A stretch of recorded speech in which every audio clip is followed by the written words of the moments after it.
Bonjour à, bonjour à tous. Ça marche. D'accord. Mais le près de ta bouche. Donc, je vais vous présenter le travail de ma thèse qui a été effectué dans le service de génétique d'Angers en collaboration étroite avec l'équipe de Gaël Friocourt à Brest et du professeur Lacarrière à Rouen, et qui porte sur la description d'une nouvelle interneuronopathie avec une déficience intellectuelle, des troubles du spectre autistique et une épilepsie causée par des variants de novo du gène SP9.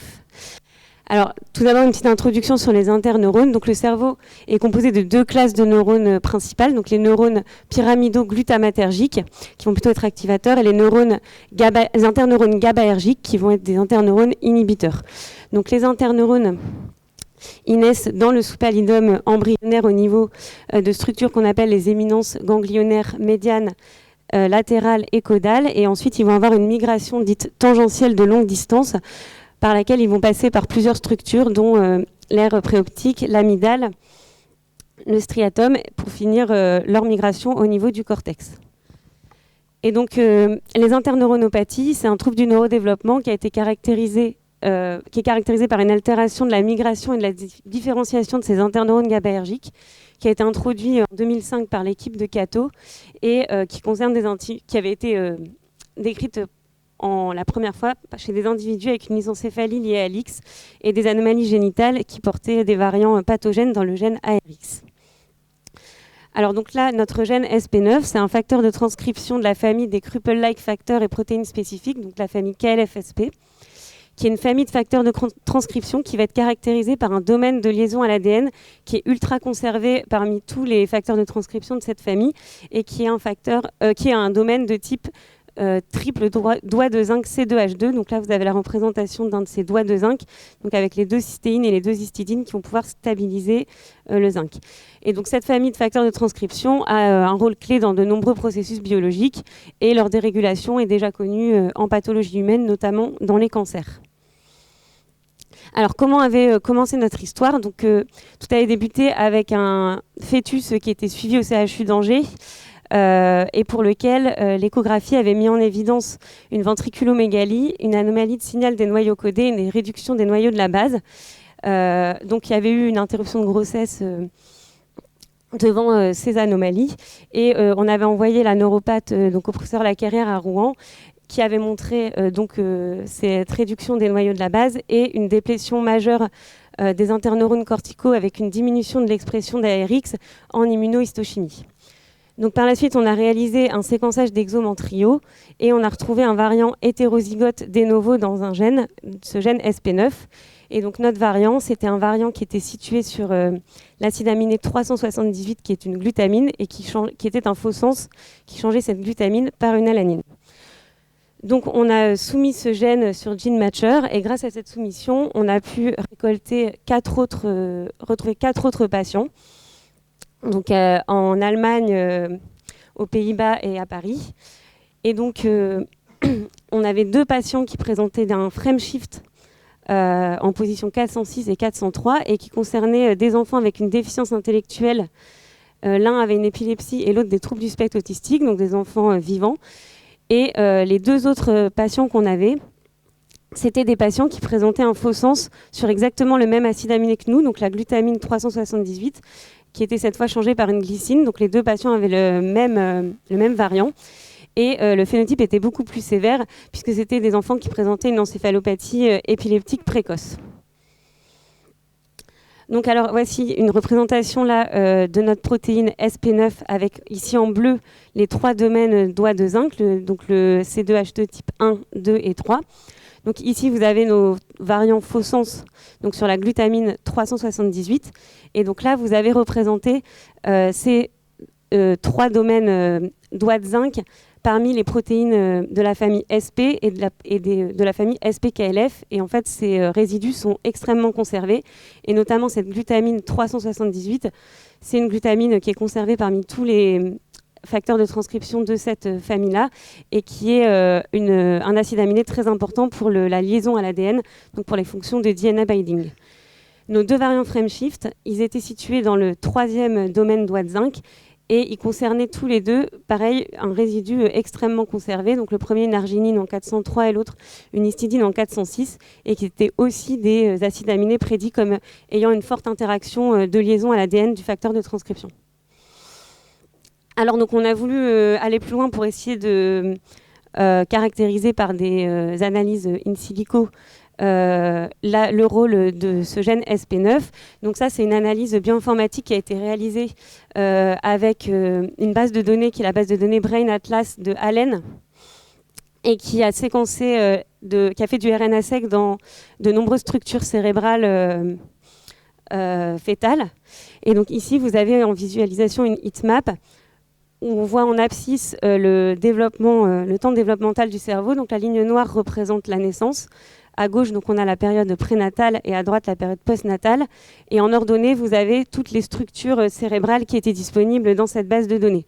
Donc j'ai regardé cette heatmap et j'ai extrait juste les données de compte de SP9 pour regarder si SP9 était exprimé à certains temps de développement dans certaines structures cérébrales. Et il s'avère que l'expression de SP9, donc en jaune c'est le plus exprimé et en rouge le moins exprimé, SP9 est extrêmement exprimé au début de la vie embryonnaire dans les éminences ganglionnaires caudales, médiales et latérales, puis s'exprime au niveau de l'amygdale, puis du striatum et du cortex, ce qui suit en fait exactement la migration tangentielle des interneurones. Donc on en a conclu que c'était un gène qui, a priori, avait le même... Enfin, en tout cas, son expression en anténatale était corrélée à la migration tangentielle des interneurones GABAergiques. Alors ensuite, grâce au docteur Gaëlle Friocourt à Brest, donc elle a réalisé des études en luciférase en modélisant nos variants. Et donc, elle a choisi de prendre un modèle de luciférase dans lequel elle a sélectionné donc, des séquences régulatrices du gène ARX, puisqu'en fait, dans la littérature, on avait vu que SP9 était un facteur de transcription qui pouvait avoir un lien avec ARX. Et donc, elle a choisi 4 séquences régulatrices d'ARX et elle a modélisé donc, nos variants. Donc là, ici, vous voyez ces résultats, donc avec la mesure de la fluorescence de la luciférase. Et elle a montré que donc, par rapport au wild type, donc, qui sont en blanc, donc SP9 wild type active bien le gène de la luciférase quand il est situé juste en amont des séquences régulatrices d'ARX.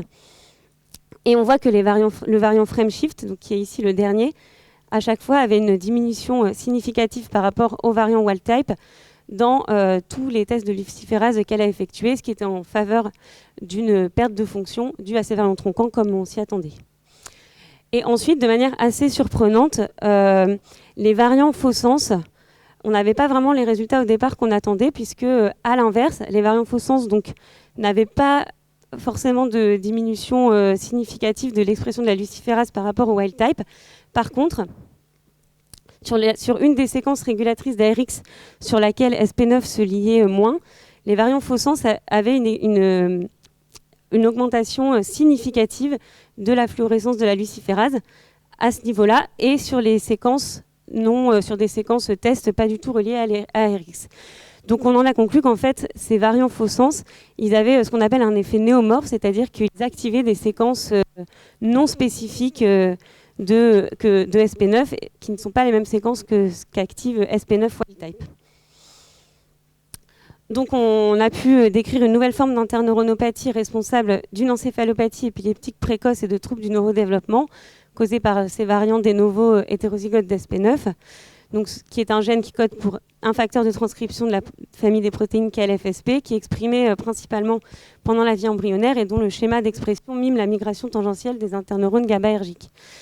Donc, sur le plan neuropathologique, donc, en fait, on a des éminences ganglionnaires volumineuses et dysmorphiques, ce qui est secondaire à l'accumulation ectopique des interneurones, puisqu'ils ont un défaut de production et de migration. Et en fait, ces résultats sont concordants avec ce qui était retrouvé dans la littérature, puisque dans la littérature, il y a un modèle conditionnel KO de SP9 dans lequel on a exactement les mêmes anomalies neuropathologiques que ce qu'on retrouvait chez notre fœtus, avec une diminution des interneurones corticodérivés des éminences ganglionnaires médianes. Et dans la littérature, il y a également des études de RNA-seq de wild type versus SP9 mutant qui montrent une accumulation ectopique d'interneurones chez les mutants SP9. Donc sur le plan clinique, en fait, on a vraiment deux phénotypes distincts. Donc d'abord, on a des variants perte de fonction, donc, que nous, on a retrouvé dans le 3e domaine de liaison du doigt de zinc, qui sont responsables d'un phénomène plutôt DI, trouble du spectre autistique, plus ou moins épilepsie. Et on a un 2e phénotype plus sévère, causé par les variants faux sens, situés sur des résidus très conservés du 2e domaine de doigt de zinc, responsable donc d'une encéphalopathie épileptique sévère, à cause d'un effet néomorphe et hypomorphe de ces variants. Et donc, ce qui est très intéressant, c'est qu'en fait, dans la littérature, ce mode de fonctionnement pathogène a déjà été décrit dans une hémopathie qui est causée par des variants de novo dans KLF1, qui est aussi un facteur de transcription de la famille des protéines KLFSP.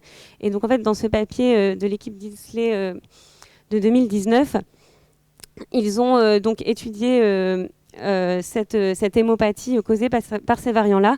Et en fait, leur variant, c'est également une glutamine qui est en position 325 et qui est en fait, quand on reprend notre schéma de la famille des protéines KLFSP, c'est en fait le même variant que nous en 378. C'est la même position équivalente dans le domaine doigt de zinc. Donc voilà, en conclusion, donc on a pu identifier et caractériser les variants de ce gène-là. Donc le papier, il est en cours de finalisation, on va bientôt le soumettre. C'est pour ça que je n'ai pas toutes les références. Et on aimerait répliquer le nombre d'individus atteints. Donc si vous avez des individus avec des variants dans SP9, on est preneur. Et pour la suite, donc on aimerait bien identifier ces cibles de SP9, les cibles à la fois les cibles normales et à la fois les cibles pathologiques. Mais en RNA-seq, pour l'instant, on est en train de réfléchir aux tissus adaptés ou à la possibilité de lignées neuronales. Voilà, donc un grand merci à l'équipe de génétique d'Angers et à toutes les équipes collaboratrices, donc les cliniciens qui nous ont envoyé leurs patients donc à Paris, à Gand, Utrecht et Leipzig, surtout au professeur Lacarrière à Rouen qui a fait toutes les analyses neuropathologiques et au docteur Friocourt à Brest qui a fait la luciférase et qui a beaucoup travaillé avec nous, et surtout aux patients qui ont accepté.